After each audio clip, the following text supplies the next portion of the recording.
Good evening, good evening.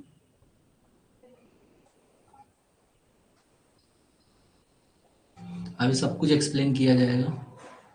सलाम सलाम, good evening.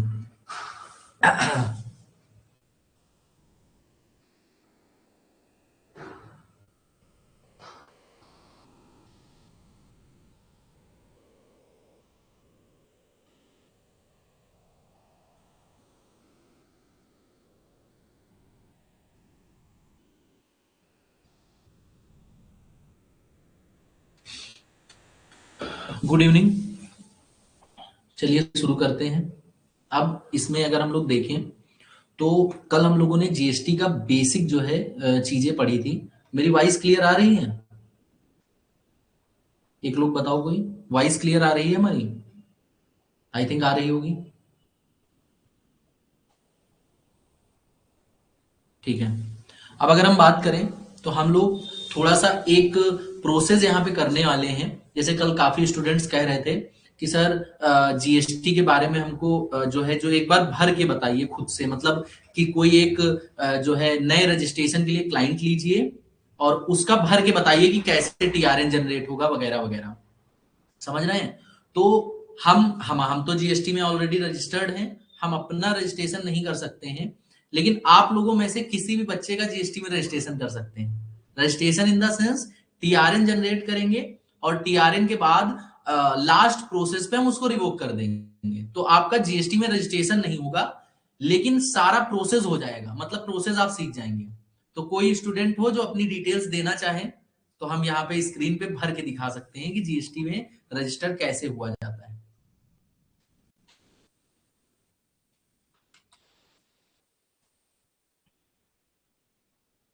है कोई हिम्मत वाला स्टूडेंट ऐसा?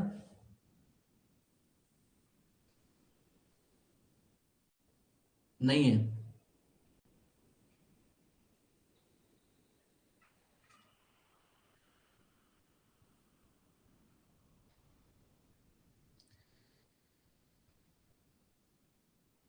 हाँ, भगवान भला करेगा।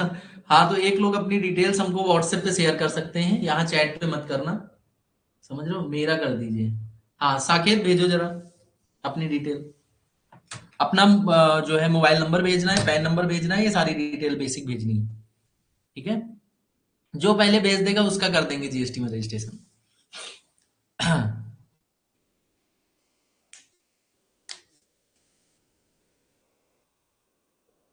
पैन कार्ड है तुम्हारा क्या? पैन कार्ड देखो, बहुत समय मत लगाइए, जल्दी जल्दी भेजिए जिससे मैक्सिमम बेनिफिट मिल पाए आप लोगों को, क्लास का आउटपुट।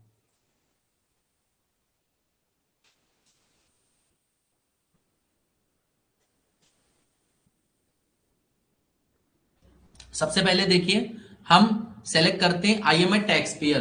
किसी को अगर विजिबिलिटी में कोई दिक्कत हो, वाइज में दिक्कत हो, सिंपली मैसेज ड्रॉप कर देना, चीजें सही हो जाएंगी। उसके बाद स्टेट चेक करते हैं, तो स्टेट जिस बच्चे ने भेजा है उत्तर प्रदेश है उसका, तो हम उत्तर प्रदेश, यूपी हमने सेलेक्ट कर लिया। उत्तर प्रदेश आपको स्क्रीन पे दिख रहा होगा। डिस्ट्रिक्ट हमने, वो बच्चा शायद लखनऊ का ही है, तो आपको ईमेल आईडी भी भेजनी है साकेत, तो ईमेल आईडी भी अपनी भेज दीजिए। Inter legal name of the business. Legal name मतलब जो इनका नेम क्या है वो हम लोग भरेंगे। तो यहाँ पे हम डाल देते हैं साकेत मौर्य।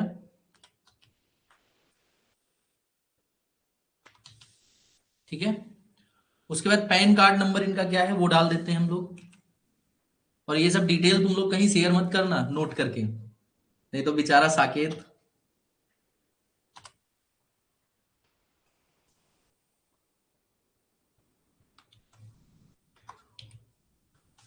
ठीक है? तो यहाँ पे पैन कार्ड हमने डाल दिया। ईमेल एड्रेस,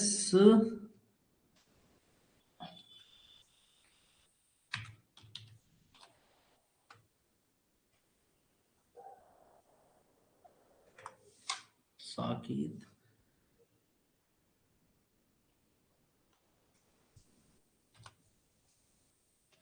कौन सी ईमेल है? 2 बार साकेत साकेत लिखा हुआ है।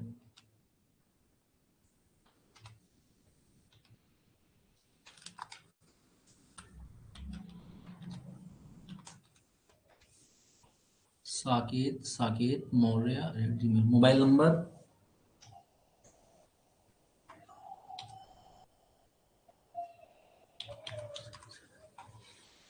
कैप्चा हम डालेंगे।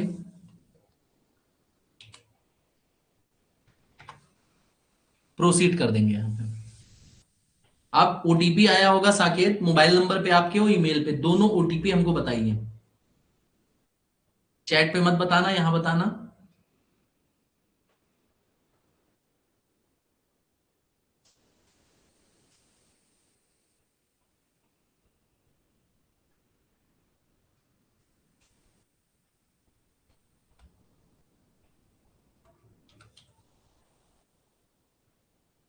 ईमेल का क्या होगा?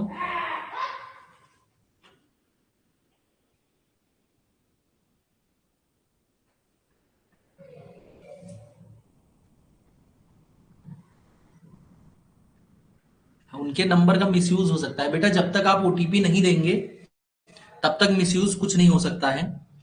हमसे बेहतर आप नहीं समझ सकते हैं इस चीज को। आप जब तक किसी को अपना ओटीपी वगैरह शेयर नहीं करेंगे तब तक आपका जो है वो नहीं हो सकते ये चीजें। अब देखो यहाँ पे क्या लिख के आया है, सब लोग देखें, बार बार हम ये करके नहीं दिखाएंगे। You have successfully submitted part A of the registration process, your temporary reference number is, ये आपका टेम्परेरी रेफरेंस नंबर जीएसटी का आपका जनरेट हो गया है।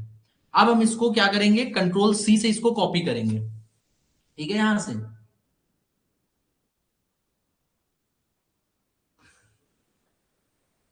ठीक है, थोड़ी सी मस्ती मजाक वाली बातें कम करिए आप लोग। Using this TRN you can access the application form my saved application and submit on GST portal part B. The application form needs to completed within 15 days, मतलब जो 15 डेज के अंदर आप इसको सबमिट करेंगे, जो कि डेट है आपका 18/1, मतलब 15 दिन हो जाएंगे आज से, उस डेट तक आप इसको सबमिट करेंगे। तो आई थिंक यहां तक चीजें क्लियर होंगी। अगर क्लियर है तो चैट में यस लिखिए, फिर हम लोग आगे प्रोसीड करते हैं।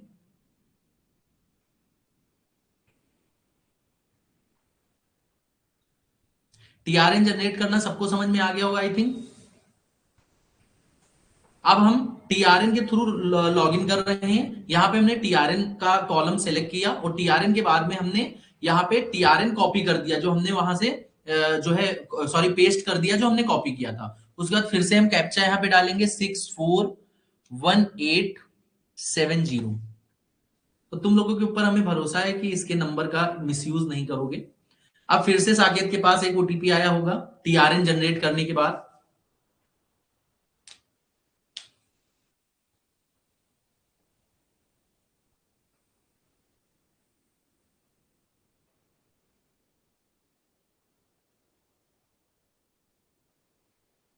साकेत कहीं चले गए क्या? साकेत को डर लग रहा है अब।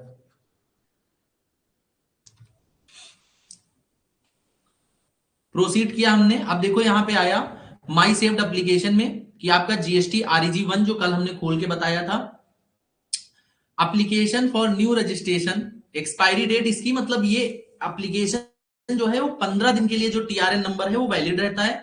15 डेज के बाद ये ऑटोमेटिक जो टीआरएन नंबर है ये कैंसिल हो जाएगा, आपको फिर से रजिस्ट्रेशन लेना पड़ेगा। मतलब कि अगर साकेत ने 15 दिन के अंदर अपना जो फाइनल जीएसटी है पूरा जो है प्रोसेस कंप्लीट नहीं किया, तो जो है इनका जो है जो टीआरएन है वो कैंसिल हो जाएगा, और इसमें मतलब ऐसा माना जाएगा कि इन्होंने कभी जीएसटी के लिए अप्लाई ही नहीं किया है। तो इसमें कोई टेंशन लेने वाली बात नहीं है, सब लोग अपना टीआरएन जनरेट करके इस प्रोसेस के थ्रू जा सकते हैं। बस फाइनल सबमिशन मत करिएगा। अगर फाइनल सबमिशन कर दिया तो बहुत बड़ी बात हो जाएगी, फिर आपको जीएसटी कैंसिल करवाना पड़ेगा अगर जीएसटी नंबर अलॉट हो गया। अब यहाँ पे अगर देखा जाए स्टेटस क्या है, अभी ड्राफ्ट है, एक्शंस पे हम अगर दबाएंगे तो यहाँ पे आपका पूरा जो जीएसटीआर फॉर्म कल हमने खोला था वो खुल जाएगा। सबसे पहले आप अपने बिजनेस की डिटेल डालेंगे यहाँ पे। अभी देखो आपने प्रोफाइल 0% अपनी कंप्लीट की हुई है, मतलब प्रोफाइल में कोई कंप्लीशन नहीं है, मतलब प्रोफाइल बिल्कुल भी आपकी कंप्लीटेड नहीं है, 0% है। तो बिजनेस की डिटेल डालेंगे, जैसे कल हम बता रहे थे पूरा फॉर्म वो पीडीएफ फॉर्म में था, हम यहाँ पे डायरेक्ट वेबसाइट के थ्रू आप चीजें दिखा रहे हैं आज। ठीक है, तो डिटेल्स ऑफ योर बिजनेस देखो, लीगल नेम ऑफ बिजनेस क्या आ रहा है, साकेत मौर्य, साकेत का पैन आ रहा है, और date of created of PAN यहाँ पे प्लीज डेट नॉट अवेलेबल, मतलब पैन की डेट अवेलेबल। यहाँ पे ट्रेड नेम जो भी होगा, मतलब ट्रेड नेम में मेनली जैसे हमें अपने ही नाम से बिजनेस डालना है तो हम ट्रेड नाम में अपना ही नाम डाल सकते हैं, या हो सकता है हमारा कोई सिलेक्टेड नेम हो, हम वो भी नेम डाल सकते हैं यहाँ पे। उसके बाद कंस्टिट्यूशन ऑफ बिजनेस, आपकी फॉरेन कंपनी है या फिर फॉरेन LLP है, आपकी गवर्नमेंट कंपनी है, सब कल हमने बताया था फॉर्म में, बहुत बड़ा फॉर्म बन के आया था। तो ऐसे करके आपकी कौन सी कंपनी है वो आप सिलेक्ट कर सकते हैं। एडिशनल ट्रेड नेम, कोई एडिशनल नेम अगर आप करना चाहते हैं, name of the state, state आप यहाँ पे उत्तर प्रदेश आपका पड़ा हुआ है, डिस्ट्रिक्ट आपने पहले ही TRN में डाला हुआ है, ठीक है। तो सर ये जो आप करें ये REG, हाँ ये REG 01 में जो कल हम बता रहे थे वही है, उसका हम प्रैक्टिकली करके दिखा रहे हैं पूरा, ठीक है, with the help of the Saket, Saket की मदद से। कह रहे हैं क्या आप अप्लाई कर रहे हैं registration as a casual taxable person. देखो ये समझ के चलो तुम कि जो चीजें हम अगर वेबसाइट पे जाके भी नहीं बता रहे हैं और पीडीएफ कोई पीडीएफ के थ्रू बता रहे हैं, तो पीडीएफ सेम एज वेबसाइट की कॉपी पेस्ट होगी। मतलब अगर उस पीडीएफ को तुम सीख लेते हो तो ये समझ लो कि तुम पूरा पूरा वेबसाइट का काम सीख रहे हो, समझ लो। लेकिन अभी शुरुआती क्लासेस है तो इसमें आपको डाउट ना हो कि वेबसाइट पे कुछ अलग मिल सकता है, इसीलिए हम पूरा फुल फ्लेज में करके दिखा रहे हैं। क्लियर। आप कह रहे हैं are you applying for registration as a CTP casual taxable person, तो अगर कर रहे हैं तो इसको ओके कर दोगे। अगर इसको ओके करोगे तब हमने कहा था जो CTP वाले लोग होते हैं उनको पीरियड डालना पड़ता है कि कब से कब तक का बिजनेस करोगे। मतलब casual taxable person normally business में रजिस्टर्ड पर्सन नहीं होते हैं, मतलब वो एक लिमिटेड पीरियड के केवल GST में रजिस्ट्रेशन लेते हैं, तो उनसे पहले ही एडवांस टैक्स जमा करवा लिया जाता है, क्योंकि वो कुछ मान लो 60 दिन 90 दिन के लिए आ रहे हैं बिजनेस करने, हो पैसा लेके अगर भाग गए GST का तो कहां ढूंढेंगे उनको, इसीलिए पहले उनसे पैसा गवर्नमेंट जमा करवा लेती है। तो कब से कब तक बिजनेस करेंगे, उसके बेसिस पे क्या क्या टैक्स बन रहा है, क्या उनका IGST बन रहा है, क्या CGST बन रहा है, क्या SGST बन रहा है और क्या सेस बन रहा है, ठीक है। उसके बाद आप यहाँ पे ऑप्शन करेंगे, अगर आप कंपोजिशन स्कीम के लिए वो कर रहे हैं तो कंपोजिशन ऑप्ट कर देंगे। अब यहाँ पे देखेंगे जनरेट चालान का ऑप्शन आ रहा है। जनरेट चालान, ये जो टैक्स का पेमेंट आएगा ये पेमेंट आप चालान के थ्रू करेंगे, ठीक है। तो चालान के थ्रू यहां पेमेंट कर सकते हैं, ठीक है। अगर आप इसको हम नॉन ओके कर देते हैं, क्योंकि साकेत जो है अपने वो CTP नहीं है, कैजुअल टैक्सेबल पर्सन नहीं है, जब भी बिजनेस करेंगे अपना रेगुलर स्कीम में आएंगे। ऑप्शन फॉर कंपोजिशन, कंपोजिशन की अगर बात करें हम लोग तो कंपोजिशन में अगर हम आए हैं तो कंपोजिशन में को ओके करेंगे। कंपोजिशन में आप अगर हम बात करें तो मैन्युफैक्चरर, सप्लायर, ट्रेडर, ऐसे करके काफी सारी चीजें थी। तो जो भी आप हैं, जो सप्लाई कर रहे हैं, गुड्स की सप्लाई कर रहे हैं, सर्विसेज की सप्लाई कर रहे हैं, ये सारी चीजें यहाँ पे आप फिल आउट करेंगे, ठीक है। इसको हमने वो किया। उसके बाद option for registration under rule 14A, आप रूल 14A में आ रहे हैं कि नहीं आ रहे। 14A क्या होता है कि अगर आपकी जो टैक्स लाइबिलिटी है वो 2.5 लाख पर मंथ से कम है, जो हमने बताया था कि आपको 14A में 1 नवंबर से रूल आया है कि 3 डेज रजिस्ट्रेशन वाला। तो अगर आप ऑप्ट कर रहे हैं, रजिस्ट्रेशन 14A वाला ले रहे हैं तो यहाँ पे यस कर देंगे, नहीं ले रहे हैं तो नो कर देंगे। मतलब अगर आपकी मंथली टैक्स लाइबिलिटी 2.5 लाख से कम है तो आप यहां पे आएंगे। क्लियर। उसके बाद इंडिकेट एग्जिस्टिंग रजिस्ट्रेशन, अगर कोई एग्जिस्टिंग आपका रजिस्ट्रेशन है तो एग्जिस्टिंग रजिस्ट्रेशन यहां पे डालेंगे। मतलब कि पिछले जो है पास्ट में आपने GST में कभी रजिस्ट्रेशन लिया हो और उसको बाद में कैंसिल करवा दिया हो, मतलब सरेंडर कर दिया हो, और सरेंडर करने के बाद आप फिर से GST में आ रहे हो तो आप यहाँ पे डालेंगे कि आपने रजिस्ट्रेशन लिया था, रजिस्ट्रेशन की डेट क्या थी और रजिस्ट्रेशन नंबर क्या था, ठीक है। उसके बाद हम इसको सेव एंड कंटिन्यू करेंगे। सेव एंड कंटिन्यू ये नहीं होगा क्योंकि जब हम ये सारी डिटेल्स डालेंगे उसी के बाद आगे की चीजें भरेंगी, तो एक एक चीजें करके भरी जाए। सेलेक्ट करेंगे ये क्या बना रहे हैं, ये प्रोप्राइटरशिप बना रहे हैं, एडिशनल नेम ऑफ बिजनेस है नहीं, उत्तर प्रदेश लखनऊ, उत्तर प्रदेश लखनऊ, ये 14A में नहीं है। इनका क्या है, क्रॉसिंग द थ्रेशोल्ड लिमिट, मतलब रीजन बताना पड़ेगा कि आप GST में रजिस्ट्रेशन क्यों ले रहे हैं। तो हम ले रहे हैं क्रॉसिंग द थ्रेशोल्ड, मतलब इनकी जो रीजन फॉर ऑब्टेनिंग रजिस्ट्रेशन दिखा दीजिए सर, उसमें क्या होगा। रीजन फॉर ऑब्टेनिंग रजिस्ट्रेशन में आप क्रॉसिंग द थ्रेशोल्ड, अगर आप थ्रेशोल्ड मतलब जो 20 लाख 10 लाख और 40 लाख की लिमिट है उसको क्रॉस कर रहे हैं तब आप रजिस्ट्रेशन लेंगे। इंटर स्टेट सप्लाई कर रहे हैं तब लेंगे। Liability as per recipient of goods of services, जो RCM वाला होता है, आपके ऊपर लाइबिलिटी आ रही है कि आप टैक्स भरेंगे। ट्रांसफर कर रहे हैं या सक्सेशन कर रहे हैं किसी को बिजनेस को, प्रोप्राइटर की डेथ हो गई, डीमर्जर हो गया, ये बहुत सारे जो है आपके चीजें होती है। लेकिन नॉर्मली अगर हम बात करें तो क्रॉसिंग द थ्रेशोल्ड आपका लिखा जाता है, समझ लो। नॉर्मली की बात करें, या फिर आप अदर्स डाल सकते हैं, समझ लो, अदर्स में डाल सकते हैं कि रीजन क्या है हमारा, ऐसे करके कि हमको सप्लायर से माल लेना है, हमने ऐसे करके रीजन फॉर थ्रेशोल्ड डाला है। अब अगर हम बात करें date of commencement of business, तो बिजनेस इन्होंने कब स्टार्ट किया, तो हम कोई भी डेट रैंडम ले लेते हैं, 12/6/2025, ठीक है। Date on which liability to register arise, मतलब इनका जो टर्नओवर है वो थ्रेशोल्ड लिमिट से ज्यादा कब हुआ है, तो इसकी भी डेट हम ले लेते हैं, मान लो 2/7 लेते हैं 2025, ठीक है। तो ये दो डेटें हमने ले ली। टाइप ऑफ रजिस्ट्रेशन क्या है इनका, GSTIN है, नहीं नहीं सॉरी, इसमें तो कुछ नहीं पड़ेगा ना, इंडिकेट एग्जिस्टिंग, एग्जिस्टिंग कुछ कुछ है नहीं, तो इसको हम लोग ओके कर देंगे, ठीक है। तो ये देखो बिजनेस डिटेल्स के ऊपर ओके हो गया, ठीक है, बिजनेस डिटेल्स के ऊपर यहां पे ओके हो गया, यहां पे कुछ भरने की नीड नहीं है, इसको हमने ओके कर दिया। अब आप अगर देखेंगे हमारा अगला पॉइंट खुल गया है, प्रोमोटर एंड पार्टनर की डिटेल्स। पर्सनल डिटेल, नाम क्या है इनका, साकेत है Maurya. Name of father, father का नेम क्या है वो डाल देंगे। मदर का नेम क्या, डेट ऑफ बर्थ क्या है वो डाल देंगे, इनकी मोबाइल नंबर क्या है वो डाल देंगे। ईमेल एड्रेस क्या है वो फिर से डालेंगे, मेल है फीमेल है वो डाल देंगे, टेलीफोन नंबर अगर कोई है वो डाल देंगे। आप इनका जो है डेजिग्नेशन क्या है फर्म में, तो प्रोप्राइटर होगा या डायरेक्टर होगा, वो चीजें हम लोग डाल देंगे। Are you citizen in India, अगर इंडिया के सिटीजन है तो इनका जो डिन नंबर डायरेक्टर वगैरह का है। पैन नंबर इनका पड़ा है, पासपोर्ट अगर है कोई इन केस ऑफ फॉरनर, ये सब सारी चीजें। रेजिडेंशियल स्टेटस इनका ऐसे करके दिखेगा यहाँ पे जो भी डाला गया होगा। उसके बाद कंट्री, डिस्ट्रिक्ट, ये सारी चीजें इनकी यहाँ पे खुद ही ऑटोमेटेड ले रहा है। उसके बाद डॉक्यूमेंट, आप देखेंगे अगर यहाँ पे तो इनकी जो पिक्चर्स वगैरह है, मतलब प्रोफाइल फोटो, ये सारी चीजें यहाँ पे अपलोड होंगी, ठीक है। तो यहां तक चीजें आई थिंक समझ में आ रही होंगी। ये सब बेसिक डिटेल्स हैं, सब फिल कर सकते हैं, जैसे नॉर्मल फॉर्म कोई भरा जाता है उस तरीके से ये चीजें फिल होंगी। समझ में आया यहां तक?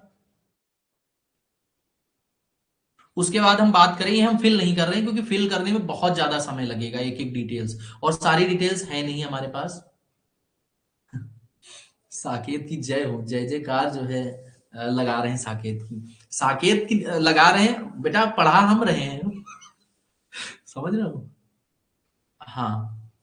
अगर बात करें यहाँ पे डिटेल्स ऑफ एथोराइज्ड सिग्नेटरी, मतलब इनका बिजनेस है, ये प्रोप्राइटर है, मान लो साकेत है, साकेत ने अपनी फर्म है या फिर जो है इनकी कंपनी है, कंपनी में 4-5 लोगों को डायरेक्टर बनाया है, लेकिन साइनिंग अथॉरिटी किसको दी है, एथोराइज सिग्नेचर किसको दिया है, तो उसमें उनका नाम पड़ेगा, जिन जो मतलब सिग्नेचर करेंगे, इसमें कोई भी हो सकता है नाम, उनका पूरा नाम जाएगा, उनके फादर का नाम जाएगा, उनकी डेट ऑफ बर्थ वगैरह जाएगा, उनकी पूरी आइडेंटिटी, ऐसे करके पूरी डिटेल जाएगी, डॉक्यूमेंट्स वगैरह, ये सारी चीजें, ठीक है। उसके बाद एथोराइज रिप्रेजेंटेटिव पे आते हैं हम लोग। इनका कोई एथोराइज रिप्रेजेंटेटिव होगा, मतलब इनके जो है, जो इनके बाद में बिजनेस को कंटिन्यू करेगा, तो उसको भी यहाँ पे हम दिखाएंगे। उसके बाद प्रिंसिपल प्लेस ऑफ बिजनेस, ठीक है, डिटेल्स देंगे कि जो बिजनेस का हेड ऑफिस है, प्रिंसिपल प्लेस है, वो कहां पे है, ठीक है। तो यहाँ पे देखेंगे details of principal place of business, यहाँ पे डालेंगे, पिन कोड डालेंगे, मतलब यहाँ डाटा डालेंगे तो ले लेगा। जैसे हम डाल रहे हैं अपना लखनऊ उत्तर प्रदेश का पिन कोड, तो यहाँ पे लखनऊ देखो ले लिया, ठीक है। यहाँ पे देखो लखनऊ पूरा दिखेगा आपको, लखनऊ है। अब आप एरिया डालेंगे तो एरिया तक मैप पे ले लेगा पूरा, कि कहाँ पे आपका ऑफिस है, पूरा स्कैन कर लेता है, मतलब गूगल मैप से भी ज्यादा इसकी अच्छी रीच होती है, ठीक है। तो हम डाल नहीं रहे हैं पूरा एड्रेस किसी का भी, लैंडमार्क वगैरह पूरा आपका ये ले लेता है। देखो मैप पे जो लोकेशन के पॉइंट्स होते हैं, समझ रहे हो, जो लोकेशन के पॉइंट्स होते हैं,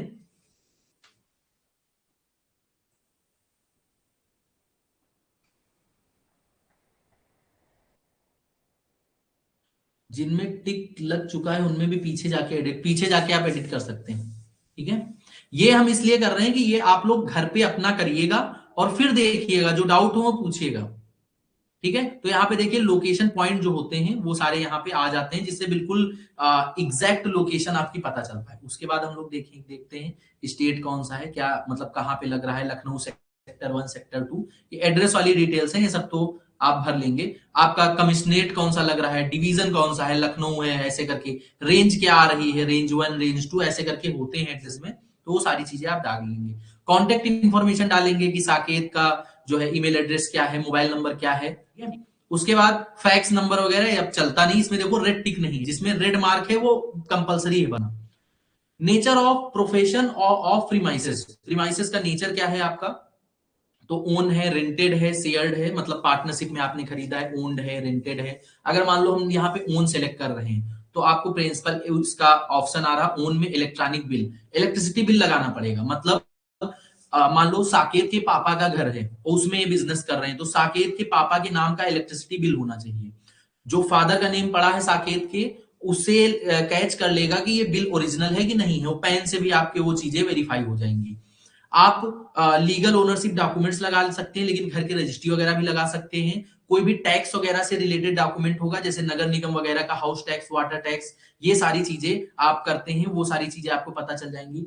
सर डिवीजन कैसे पता चलेगा और अपना रेंज कैसे पता चलेगा, सब कुछ गूगल से आप पूछेंगे, अपना एड्रेस डालेंगे, रेंज डिवीजन सब गूगल बता देगा। हम लोग भी जीएसटी का रजिस्ट्रेशन करते हैं, तो मान लो किसी लखनऊ के किसी कोने में बंदा आया है हमारे पास, तो हमको सारे डिवीजन या ऐसे करके चीजें नहीं पता है, तो हम क्या करते हैं, हम गूगल पे सर्च करते हैं। वो आप लोगों को भी करना है, इतना जो है हाईटेक सिस्टम गूगल हुआ है, आपका एआई है, तो इन सब चीजों से आप हेल्प ले सकते हैं। एक एक डिटेल आपको निकाल के देगा, एक एक लोकेशन के जो नंबर पड़ रहे हैं ये तक डाल के देता है। हम तो डाल कभी कभी मतलब इससे इसके जरिए हम स्कैन किए।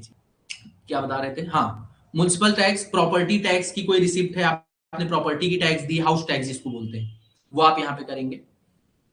Nature of business activity being carried out at above mentioned premises, आप जो है फैक्ट्री में मैन्युफैक्चरिंग कर रहे हैं, लीजिंग बिजनेस कर रहे हैं, रेंटेड बिजनेस कर रहे हैं, वर्क कॉन्ट्रैक्ट कर रहे हैं, जिस टाइप का बिजनेस कर रहे हैं, जहां आप कर रहे हैं वो चीजें यहाँ पे आप। उसके बाद अगर हम आगे आए, हम लोग एडिशनल प्लेस ऑफ बिजनेस अगर कोई है तो वो यहां पे डालेंगे, अगर एडिशनल जो है प्लेस ऑफ बिजनेस है। फिर मोस्ट इंपॉर्टेंट चीज इसको समझना कि आप कौन कौन से गुड्स एंड सर्विसेज देंगे अपने फर्म में। समझ रहे हैं, कौन कौन से गुड्स एंड सर्विसेज देंगे, डिटेल्स ऑफ गुड्स जो आप सप्लाई करेंगे।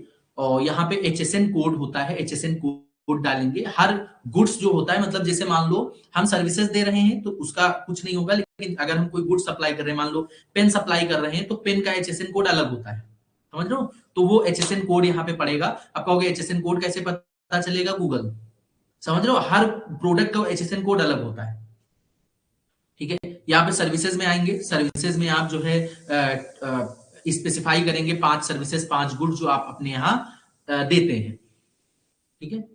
उसके बाद आ गया स्टेट स्पेसिफिक इंफॉर्मेशन देंगे। प्रोफेशनल टैक्स एम्प्लॉय कोड आप जो है देंगे, जो आपका कोई प्रोफेशनल टैक्स कटता है, एम्प्लॉय वगैरह रखा हुआ है, वो चीजें आप यहाँ पे भरेंगे। स्टेट एक्साइज लाइसेंस नंबर, जो एक्सरसाइज लाइसेंस नंबर आपने बिजनेस का लिया हुआ हो, ये ऑप्शनल चीजें होती हैं, अगर आपके पास हैं तो आप देंगे। जैसे हमने जीएसटी का रजिस्ट्रेशन किया था तो ये सारी चीजें आपका मैंडेटरी नहीं थी। गुड्स एंड सर्विसेज में आप मान लो जीएसटी में रजिस्ट्रेशन कर रहे हैं, तो अगर आप गुड्स जो है सप्लाई कर रहे हैं तो गुड्स वाला पार्ट भरना है। यहाँ पे आते हैं हम लोग, मान लो हम गुड्स सप्लाई कर रहे हैं, ठीक है, तो हम गुड्स वाला पार्ट यहाँ पे भरेंगे। समझ लो, गुड्स के कोई 5 एचएसएन कोड वगैरह डाल देंगे। समझ लो कि हम इस टाइप के गुड्स सप्लाई करते हैं। सर्विसेज दे रहे हैं, जैसे कि हम प्रोफेशनल सर्विसेज देते हैं, तो सर्विसेज डाल देते हैं कि ऑडिटिंग, टैक्सेशन, अकाउंटिंग, जीएसटी, ऐसे करके डाल के 5 चीजें डाल के हम सर्विसेज में खत्म कर सकते हैं इसको। मतलब एक स्पेसिफाई करना होता है कि आपको कैसे आप चीजें वो जो है कर रहे हैं, ठीक है। उसके बाद state specific information, state specific information में ऑप्शनल होता है स्टेट की इंफॉर्मेशन, ये सारे कोड्स होते हैं, ये आप वो कर सकते हैं। उसके बाद आधार का ऑथेंटिकेशन होता है आपका। आधार का ऑथेंटिकेशन, आपका पूरा आधार चेक होगा, ऑथेंटिफाई होगा कि आप ही हैं, मतलब मेन जिनका जीएसटी भरा जा रहा है। मतलब जो आधार वाला आपका नंबर है उस पे ओटीपी वगैरह जाएगा और यहाँ पे आपको वो करना पड़ेगा। उसके बाद वेरिफिकेशन होगा आपका, ये भरा जाएगा, पूरा सेलेक्ट करेंगे, जब पूरा भरेंगे तब आपका आएगा, ठीक है, और यहां से आप सबमिट कर देंगे, ठीक है, यहां से आप सबमिट कर देंगे। आई थिंक ये पूरा प्रोसेस 5 चीजें बेटा मैक्सिमम है। ऐसा नहीं कि 5 चीजें आपको भरनी है, मतलब 5 चीजें मैक्सिमम है। अगर आप गुड्स एंड सर्विसेज सप्लाई ही 1-2 कर रहे हैं तो 1-2 आप कर सकते हैं, मतलब 5, ये नहीं कि आपको 5 ही डालने हैं, 5 मैक्सिमम लिमिट है कि मैक्सिमम आपको 5 चीजें डालनी है। आई थिंक चीजें क्लियर हो गई होंगी अब, यहां तक किसी को कोई दिक्कत? हाँ बेटा, अगर क्लियर हो तो कमेंट बॉक्स में यस टाइप करो, फिर हम लोग आगे बढ़ते हैं नेक्स्ट स्टेप पे।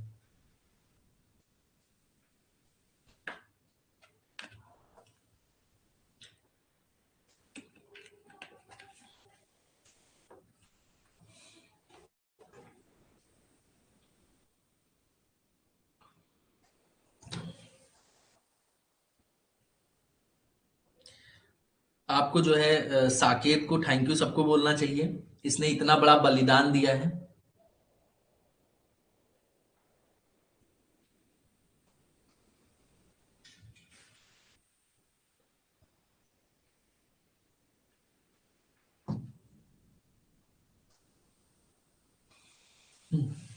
कोई पूछ रहा है एचएसएन कोड क्या होता है?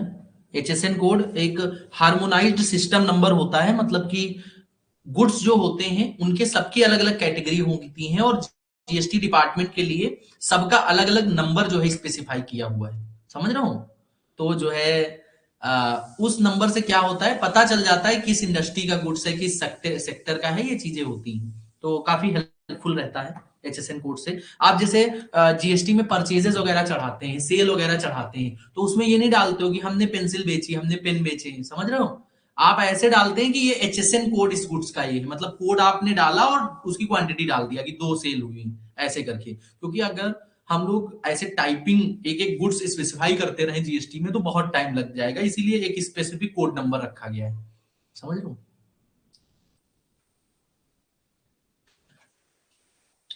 कॉमेडी क्लास बना दी है तुम लोगों ने।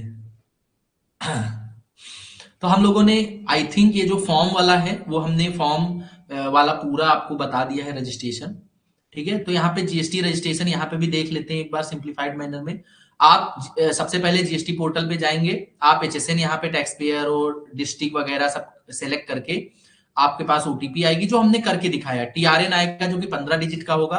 आप जाएंगे फिर न्यू रजिस्ट्रेशन में आपका टीआरएन डालेंगे, फिर ओटीपी आएगा, देखो आया। पूरा हमने मतलब ये नोट्स इस तरीके से बनाए हैं कि बिल्कुल जो प्रैक्टिकल लाइफ में ओरिजिनल होता है वही देख के हमने ये नोट्स लिखे हैं। उसके बाद ओटीपी अगर आपका आएगा और आप टीआरएन के थ्रू लॉगिन करेंगे, फिर आपका जीएसटी आरईजी 1 फॉर्म खुल जाएगा जिसमें पहले बिजनेस का डिटेल जाएगा पूरा, उसके बाद प्रोमोटर एंड पार्टनर की डिटेल। अच्छा, इसमें जो डिटेल लिखी हुई है उतनी ही इंपॉर्टेंट है, ये समझ के चलना। उसके आगे जो डिटेल्स हैं वो बहुत सारी फालतू की दे रखी है जिसमें रेड मार्क नहीं है, तो जिनमें रेड मार्क नहीं है अगर वो डिटेल्स आपके पास नहीं है तो आप आगे बढ़ सकते हैं, मतलब वो कंपलसरी नहीं है डालना। जिन पे रेड मार्क है केवल वही कंपलसरी है कि वही आपको डालना पड़ेगा। उसके बाद देखा जाएगा तो एथोराइज सिग्नेटरी कौन होगा आपका, कौन सिग्नेचर करेगा, जीएसटी रिटर्न जो भरे जाएंगे उस पर सिग्नेचर किसका होगा, ये सारी चीजें। Can be one of the promoter, जो प्रोमोटर होंगे डायरेक्टर होंगे उनमें में से कोई भी हो सकता है। ऐसे हमारे केस में हम ही प्रोपराइटर हैं और हम ही एथोराइज सिग्नेटरी हैं, समझ रहे हो? हमारा जीएसटी का रिटर्न रिटर्न जो जाता है वो सारी चीजें हम खुद साइन करते हैं। प्रिंसिपल प्लेस ऑफ बिजनेस क्या है, उसके लिए आपको इलेक्ट्रॉनिक बिल या फिर रेंट एग्रीमेंट आपको ये डालना पड़ेगा, आपको बताना पड़ेगा ओन्ड है या तो रेंटेड है। अगर ओन्ड है तो इलेक्ट्रिसिटी बिल देंगे और अगर रेंटेड है तो रेंट एग्रीमेंट देंगे। आई थिंक क्लियर होगा, ठीक है? उसके बाद हम लोग एडिशनल प्लेस ऑफ बिजनेस अगर कोई है इफ एनी, मतलब अगर नहीं है तो उस पार्ट को आप स्किप कर सकते हैं। आई थिंक समझ में आ रहा होगा। गुड्स एंड सर्विसेज की डिटेल देंगे आप, जो है अगर गुड्स है तो एचएसएन कोड देंगे और अगर सर्विसेज है तो एसएसी कोड देंगे। ये दोनों goods and service specific code होते हैं। आप गूगल करेंगे पर्टिकुलर गुड्स का एचएसएन कोड, पर्टिकुलर सर्विसेज का एचएसएन कोड, आपको आ जाएगा। इस पे कोई बहुत ज्यादा टेंशन लेने की जरूरत नहीं, क्योंकि सारे गुड्स एंड सर्विसेज के किसी को नहीं याद होते हैं, इवन सीएमए को नहीं याद होते हैं कि इसका एचएसएन कोड क्या होता है। ये होता है कि मान लो हमारे पास कोई क्लाइंट आया एक पर्टिकुलर प्रोडक्ट का, तो हो सकता है उस टाइम के लिए जब हम उसका जीएसटी फाइल करें तो हमको वो चीजें याद हो जाएं, लेकिन हमेशा के लिए सारे गुड्स एंड सर्विसेज के एचएसएन और एसएसी कोड आपको याद नहीं हो सकते हैं। उसके बाद आप अपनी बैंक डिटेल डालेंगे, क्योंकि जितने भी चालान वगैरह पेमेंट होंगे, जीएसटी में टैक्स पेमेंट होगा, वो आपके बैंक डिटेल्स के थ्रू ही होगा वेरीफाई करके। ठीक है। Account number, IFC code and scanned copy of the cheque and passbook. Cheque and passbook की स्कैन्ड कॉपी आपको सबमिट करनी होगी बैंक डिटेल्स के प्रूफ के लिए। स्टेट स्पेसिफिक इंफॉर्मेशन हमने डाला था, अगर अप्लीकेबल है तो आप डालेंगे। मेनली अगर बात करें, हमने इतने जीएसटी फाइल किए हैं, स्टेट स्पेसिफिक इंफॉर्मेशन किसी में आपकी नहीं जाती है। ठीक है, एक डाउट आ रहा है, लेकिन अभी हम डाउट ले रहे हैं, एक सेकंड इसको थोड़ा कंप्लीट करते हैं। उसके बाद आप अपलोड करेंगे documents, depending on your business type upload करेंगे। पैन कार्ड बिजनेस का होगा या एप्लीकेंट का होगा। प्रूफ ऑफ बिजनेस रजिस्ट्रेशन आपका, अगर पार्टनरशिप बिजनेस है तो पार्टनरशिप डीड जाएगी, या फिर अगर कंपनी है तो इनकॉर्पोरेशन सर्टिफिकेट होता है जो वो जाएगा, ये सारी चीजें। आइडेंटिटी प्रूफ जाएगी आपकी प्रमोटर और डायरेक्टर की, मतलब आधार, पैन, टैन, ये सारी चीजें जाती है। Address proof of business place, जो बिजनेस प्लेस है उसका एड्रेस प्रूफ जाएगा। बैंक अकाउंट का प्रूफ जाएगा आपका। और फाइल फॉर्मेट जो है पीडीएफ, आपकी पीडीएफ फॉर्म में हो सकता है, जेपीजी फॉर्म में हो सकता है। मैक्सिमम 100 केबी की ही होनी चाहिए, चाहे इमेज हो चाहे पीडीएफ हो। ठीक है। स्टेप 6 होगा वेरिफिकेशन एंड सबमिशन, जिसमें आप डीएससी वगैरह या फिर मेनली अगर बात करें तो ओटीपी के थ्रू आप वेरिफिकेशन करवा सकते हैं, जैसे साकेत का भी चीजें करवाई। इसमें ऑप्शन होता है डिजिटल सिग्नेचर का, जो आपको बनवाना पड़ता है, या फिर ई सिग्नेचर, आधार वाला ओटीपी भी आप डाल सकते हैं। स्टेप 7 क्या होता है, ARN, मतलब एप्लीकेशन रेफरेंस नंबर जनरेट हो जाता है, जो हम आगे करते तब हो जाता है, लेकिन वो सबमिशन प्रोसेस था इसीलिए हमने उसको किया नहीं। ठीक है, तो ये लास्ट वाला प्रोसेस आपको केवल समझना है कि लास्ट में अगर आप ओटीपी डाल के ओके कर देते हैं तो आपको ARN जनरेट हो जाता है, एप्लीकेशन रेफरेंस नंबर। आप उससे ट्रैक कर सकते हैं कि आपने जीएसटी में रजिस्ट्रेशन ले लिया है, उसका स्टेटस क्या है, आपको नंबर अलॉट हुआ है, नहीं हुआ है, कैंसिल हो गया है, क्या प्रॉब्लम है, ये सारी चीजें। क्योंकि जीएसटी कैंसिल भी होते हैं, अगर आपकी इंफॉर्मेशन कहीं मिसमैच हुई, कोई दिक्कत हुई, जीएसटी तुरंत कैंसिल हो जाता है, फिर से भरो। उसके बाद जीएसटी नंबर आपका अलॉट हो जाता है, GSTIN number, goods and service identification number जिसको बोलते हैं, आपके रजिस्टर्ड मेल पे और मोबाइल नंबर पे, दोनों पे मैसेज आ जाता है। अब इसमें क्या क्या डॉक्यूमेंट चाहिए, इसकी हमने एक लिस्ट बताई है। पैन कार्ड चाहिए, आधार चाहिए, फोटो चाहिए, बिजनेस प्रूफ चाहिए, एड्रेस प्रूफ चाहिए, बैंक प्रूफ चाहिए, और आपका ऑथेंटिकेशन लेटर चाहिए। किस किस केस में, प्रोप्राइटर में, पार्टनरशिप में, कंपनी में, इसको आप पढ़ सकते हैं। अब हम डाउट लेते हैं एक बच्चे के। सर एडिशनल प्लेस में सिर्फ ब्रांच आती है या फिर वेयर हाउस और स्टोरेज प्लेस भी आते हैं? देखिए, जैसे हमारा यहाँ पे बिजनेस है पर्टिकुलर, उसकी जो वेयर हाउस होगा वो तो ऑलरेडी हमारे इसी प्लेस में इंक्लूडेड होगा। अगर कोई हम ब्रांच वगैरह ले रहे हैं, हमारी ब्रांच है या फिर हमारा कोई और बिजनेस है, एडिशनल प्लेस है बिजनेस का, जहां से कोई एजेंट वगैरह बैठ के काम करता है, तो उसको हम यहाँ पे दिखाएंगे। क्योंकि वेयर हाउस से हम बिजनेस नहीं कर रहे हैं, वेयर हाउस से सामान आ रहा है, बिजनेस यहां से हो रहा है बैठ के। आई थिंक वेदांत क्लियर हो गया होगा।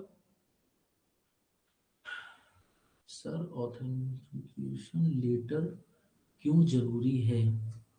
ऑथेंटिकेशन ऑथेंटिकेशन जरूरी नहीं होगा लेटर की। चीजें आपकी अगर पार्टनरशिप है या ये चीजें हैं तो बिल्कुल आपकी एक्यूरेट है चीजें, जो आपकी इंफॉर्मेशन है वो सारी चीजें एक्यूरेट हैं।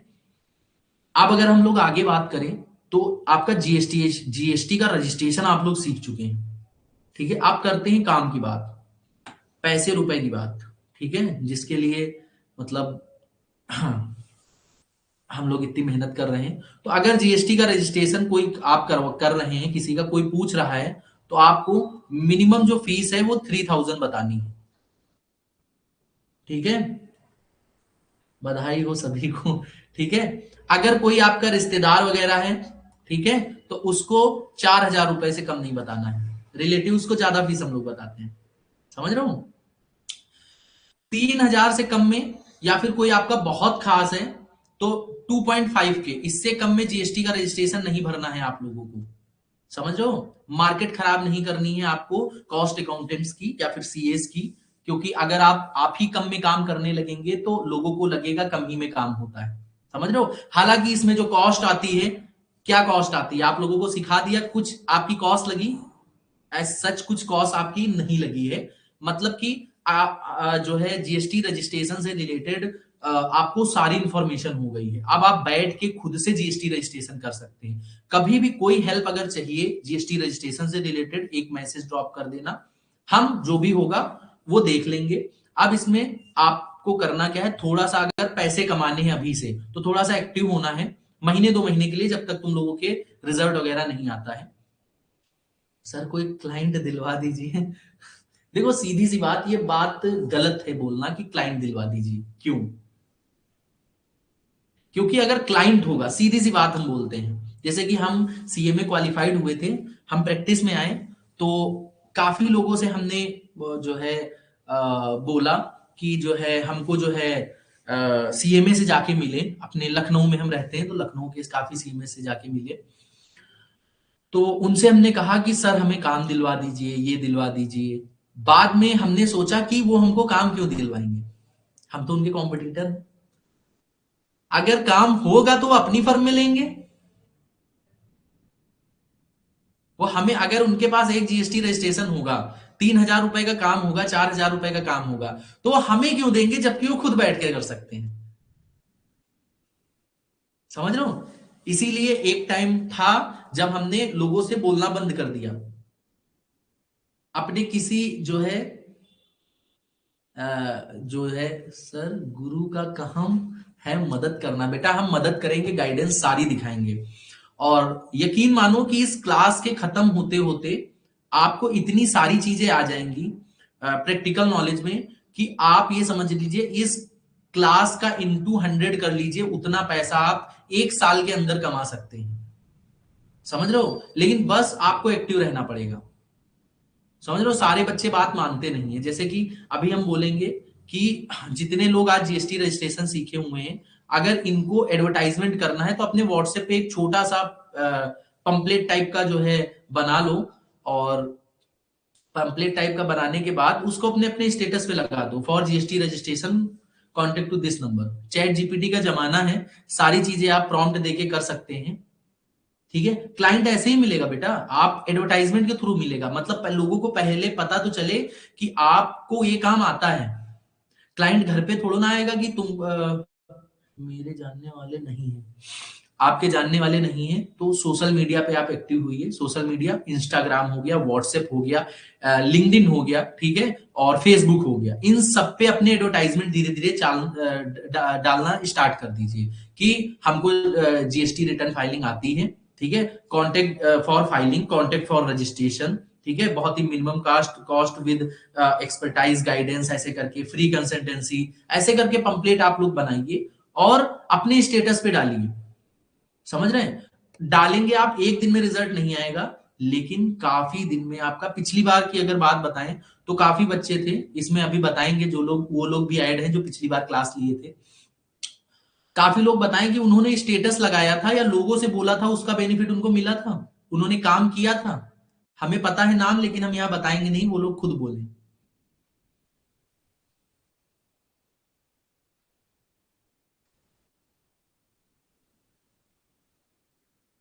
हम्म।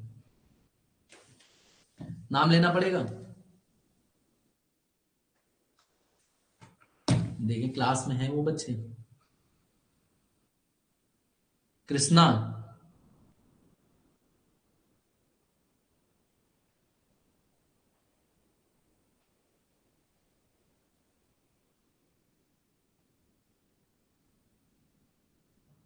everyone who I know, then I can। हाँ, काफी लोगों को, जैसे कृष्णा की बात करें, कृष्णा बता रहा है क्रेडिट। हाँ, इट वॉज हेल्पफुल। पिछली बार कृष्णा ने जो है काफी चीजें स्टेटस वगैरह पे लगाई थी। कृष्णा के पास क्लाइंट भी काफी सारे आ रहे थे पूछने के लिए, और कृष्णा ने आईटीआर वगैरह भी भरा था पिछली बार। हमारे पास चीजें फंसी थी तो हमसे भी करवाया था। अब अगर स्टेटस या सोशल मीडिया पे आप चीजें जो है डालते हैं तो लोगों को पता चलता है कि आपको ये काम आता है, तो उससे आपकी पब्लिसिटी होगी खुद से। और जो लोग स्टेटस देखेंगे, उनके घर में, आस पड़ोस में अगर कोई ऐसी अर्जेंसी आएगी जीएसटी से रिलेटेड, तो बताएंगे हाँ हमारे जानने वाले हैं, वो जीएसटी भरते हैं। वो अभी नहीं आएगी, हो सकता है आप स्टेटस डालते रहे 2 महीने बाद इंसान को काम आए। क्योंकि अभी जब आप स्टेटस लगा रहे हैं, तब जरूरी नहीं वो बंदा जीएसटी में रजिस्ट्रेशन ले। हो सकता है 2 महीने बाद ले, 3 महीने बाद ले, 6 महीने बाद ले। जैसे कि हम किसी को अगर अपना विजिटिंग कार्ड दे आते हैं, तो विजिटिंग कार्ड का रिप्लाई हो सकता है 6 महीने, 1 साल बाद आए। समझ रहा हूं? जब उसको काम आएगा तभी तो हमें कॉल करेगा, उससे पहले क्यों कॉल करेगा वो? समझ रहे हैं? तो आप इसको जो पब्लिसिटी करेंगे, इसका रिजल्ट थोड़ा सा लेट मिलता है, लेकिन मिलेगा जरूर। ठीक है, तो हम लोगों ने जीएसटी रजिस्ट्रेशन के बारे में पूरा, मतलब सबसे मेन प्रोसेस होता है ये जीएसटी रजिस्ट्रेशन, उसके बारे में पूरा हमने सीख लिया। डीएससी डिजिटल सिग्नेचर सर्टिफिकेट होता है दीपांशु। इसमें क्या होता है कि जैसे कि हम हर जगह फिजिकली अवेलेबल नहीं हो सकते हैं, तो जितने भी फॉर्म्स होते हैं जीएसटी या इनकम टैक्स, या फिर हम कह लें कि कंपनी में जो डायरेक्टर वगैरह होते हैं, सबकी डीएससी बनवाई जाती है, डिजिटल सिग्नेचर सर्टिफिकेट, जो गवर्नमेंट की ऑथेंटिक वेबसाइट होती है उस पे जाके बनती है। इसकी फीस 2-3 हजार रुपए होती है, वो पे करनी पड़ती है, तब आपको डीएससी मिलती है। हमारी खुद की डीएससी बनी हुई है, उसमें आपको पूरा केवाईसी होती है, आपको वीडियो पे बोलना पड़ता है पूरा, उसके बाद में वो आपको इशू हो जाती है, एक पेन ड्राइव की तरीके होती है। ठीक है।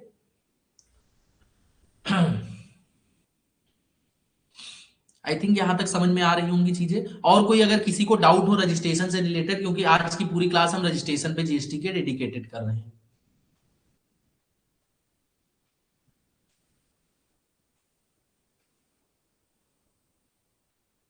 हाँ बेटा, कोई डाउट है किसी का? क्योंकि दूसरा टॉपिक स्टार्ट करेंगे तो 1 घंटे का टॉपिक है वो।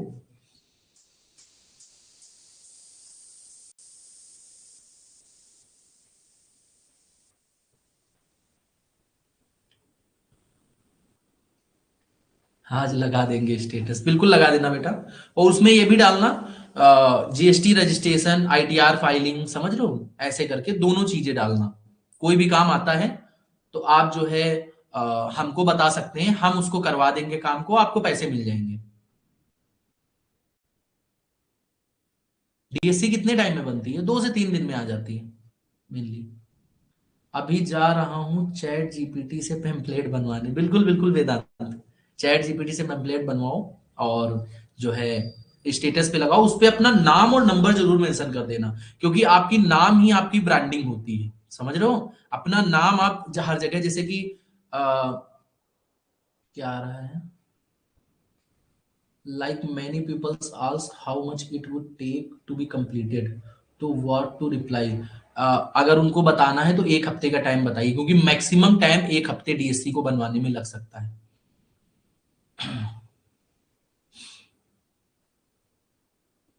आज से लगाना। सर किसी से उनका बिजनेस की इनकम कैसे जाने जिससे ये पता चले उनके लिए थ्रेशोल्ड लिमिट के ऊपर गया है या नहीं? बेटा उनकी सेल्स होती है ना, तो टर्नओवर आप देखेंगे कि टर्नओवर उनका जो है कितना है, उस हिसाब से आप चीजें करेंगे जीएसटी में, कि बिजनेस का टर्नओवर उनका कितना हो रहा है। जाने क्या, वो खुद बताएंगे कि टर्नओवर हमारा कितना हुआ है।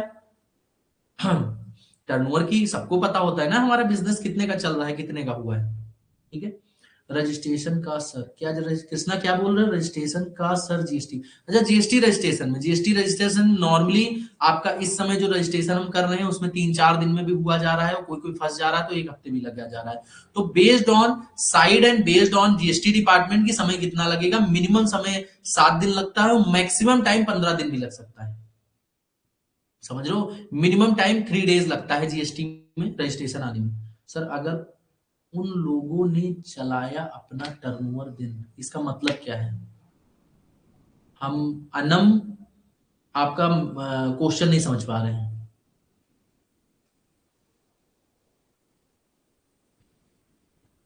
इंडिविजुअल पर्सन के लिए बेटा अभी हमने बताया कि वो गुड्स सप्लाई कर रहा है या सर्विसेज सप्लाई कर रहा है, समझ रहे हो? गुड्स के केस में अलग है टर्नओवर की लिमिट, सर्विसेज के केस में अलग है। कल वाली क्लास आपने नहीं की थी, हम दिखा देते हैं, यहाँ पे स्टार्टिंग में पूरा लिखा हुआ है, ये आपको रटना पड़ेगा। ये 40 lakhs, 20 lakhs for goods, and 20 lakhs, 10 lakhs for services. Sir अगर रजिस्ट्रेशन कर दिया पूरा, फिर ये कब कंफर्म होगा कि रजिस्टर हो गए? आपके पास ईमेल पे आएगा कि your registration number is this, समझ रहे हैं? और अगर कैंसिल हुआ है तब भी आपको ईमेल पे आ जाएगा, मतलब सारी डिटेल आपको ईमेल वगैरह पे मिल जाएगी कि जीएसटी में क्या आप रजिस्टर्ड हुए हैं या नहीं हुए हैं। तो उससे रिलेटेड कोई इशू नहीं है कि प्रॉब्लमेटिक होंगी चीजें, उसकी टेंशन लेना छोड़ दीजिए आप। समझ में आया? ठीक है। सर किसको पता चलेगा बेटा? जिसका रजिस्ट्रेशन होगा। हमने किसका रजिस्ट्रेशन साकेत का किया है, तो साकेत के नंबर पे मैसेज आएगा। हाँ, जिसका ईमेल यूज हुआ है, जिसका मोबाइल नंबर यूज हुआ है, ठीक है। और हमारे पास भी एआरएन होता है उसका, जो हमने अभी बताया था। एआरएन के थ्रू हम बार बार उसको देख सकते हैं कि उसका एप्लीकेशन स्टेटस क्या है। समझ रहे हो? एप्लीकेशन स्टेटस क्या है, एआरएन के थ्रू हम ये सारी चीजें देख सकते हैं। ये देखो, यहाँ पे हमको एआरएन एप्लीकेशन रेफरेंस नंबर, यहां से हम लॉग इन करके चीजें देख सकते हैं और साकेत के पास ऑटोमेटिक चला जाएगा। ठीक है, तो आज के लिए यहीं तक रखते हैं। जीएसटी का रजिस्ट्रेशन आपका पूरा कंप्लीट हो चुका है जीएसटी का। कल से हम लोग जो परचेज कैसे चढ़ाया जाता है, सेल्स कैसे चढ़ाई जाती हैं, ये सारी चीजें हम लोग सीखेंगे। ये पीडीएफ बहुत इंपॉर्टेंट है, ठीक है। ये पीडीएफ इन द सेंस की इतना इंपॉर्टेंट है कि इससे पूरी प्रैक्टिकल फाइलिंग कर सकते हो तुम लोग, मतलब जीएसटी रजिस्ट्रेशन करके बंद भी कर सकते हो, ये समझ लो। ठीक है, ओपनिंग टू क्लोजर पूरे सारे प्रोविजन इसमें दे रखे हैं। सर जी फिर तो एक दिन में एक क्लाइंट मिल जाए बहुत है, 3030 मिनट में ओनली। ढूंढ लो एक दिन में एक क्लाइंट, बढ़िया बात है। ठीक है, तो यहां तक करते हैं आज के लिए। बाकी आज की क्लास कैसी थी? आई थिंक आज कोई प्रॉब्लम नहीं हुई है। कल बच्चों ने काफी जो है परेशान कर दिया था। आज कोई प्रॉब्लम नहीं है, आज सब लोग ज्वाइन हो गए और ऑलमोस्ट क्लास सही चली है। ठीक है, okay, bye bye, good night.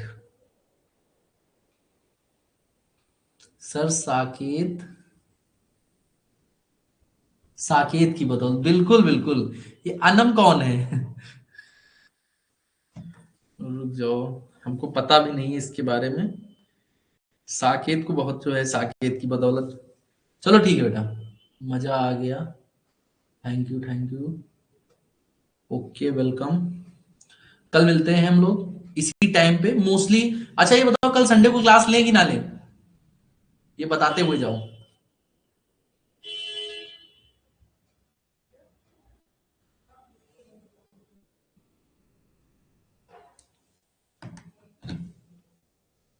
Sir ले लीजिए। अनम थोड़ी सी ज्यादा एक्साइटेड है चीजों को सीखने के लिए। नहीं सर, सर के सर ले लीजिए। मजा आ रहा है, मजा तो आएगा ही, कहते नहीं को शुरू मजबूरी में किया था, समझ रहे हो? अब मजा आ रहा है भाई, ये प्रैक्टिकल काम है। मतलब ये तुम सीखोगे, उसके बाद इससे क्लाइंट आएंगे, हमको खुद मजा आता है, इसीलिए हम प्रैक्टिस में आए हैं। समझ रहे हो? क्योंकि जब ये सोचो जॉब वॉब वगैरह होती है तो उसमें क्या है, तुमको एक साथ पैसे मिल गए। और इसमें क्या है कि आपको एक डेली मान लो आपको पैसे मिल रहे हैं, ये समझ के चलो, उसकी खुशी ही अलग होती है। समझ लो, तो ये सारा काम ये समझ लो कि अगर ये सारा काम तुमने सीख लिया तो एक सीएमए के बराबर तुम्हें काम आता होगा। समझ लो बेटा, रिवीजन क्या करवा दे, अभी तो पढ़ाना चालू किया है। एक बच्चा बोल रहा है रिवीजन करवा दीजिए। बेटा किस चीज का रिवीजन कराना है ये तो बताओ हमें। पोल डाल दीजिए, पोल पे तुम्हें डांस करवा दे। पैसा है ना, इसीलिए मजा आ रहा है सर जी सब। ऐसा नहीं बेटा, मजा तो आना आया बहुत आज, साकेत को मजा बहुत आया आज। चलो ठीक है, नहीं तो ये बातों का सिलसिला कभी खत्म नहीं होगा। मिलते हैं इसी टाइम पे, मोस्टली कोशिश करेंगे कि यही टाइम रहे। कल संडे अगर कुछ टाइमिंग का चेंजेस होते हैं तो ग्रुप पे तुम लोग एक्टिव रहना। समझ रहे हो? ग्रुप पे थोड़ा सा प्रोएक्टिव रहा करो, तो चीजें जल्दी सीखोगे। नहीं तो प्रॉब्लम ये होती है कि अगर तुम लोगों ने ग्रुप की चीजें इग्नोर कर दी, क्लासेस की टाइमिंग इग्नोर कर दी है, ये सारी चीजें, तो जिस समय हम क्लास ले रहे होंगे उस समय तुम लोगों के मैसेज आ रहे होंगे, हम अटेंड नहीं कर पाएंगे, किसी प्रकार की हेल्प नहीं कर पाएंगे, फिर आपकी वो क्लास मिस हो जाएगी। और जो बच्चे लाइव क्लास ले रहे हैं उनको अलग बेनिफिट मिलेगा, उनके डाउट्स हैं यहाँ पे, मतलब एक इंटरेक्टिव माहौल बन रहा है, उसका अलग चीजें बेनिफिट मिलेगा। रिकॉर्डेड में उतना मजा नहीं आएगा, इसीलिए हम रिकॉर्डेड प्रीफर भी नहीं करते। लेकिन बच्चों की रिक्वायरमेंट रहती है कि सर रिकॉर्डेड दीजिए, इसीलिए हम रिकॉर्डेड दे रहे हैं। अदरवाइज हम रिकॉर्डेड के सख्त खिलाफ हैं कि रिकॉर्डेड क्लास करना ही नहीं चाहिए।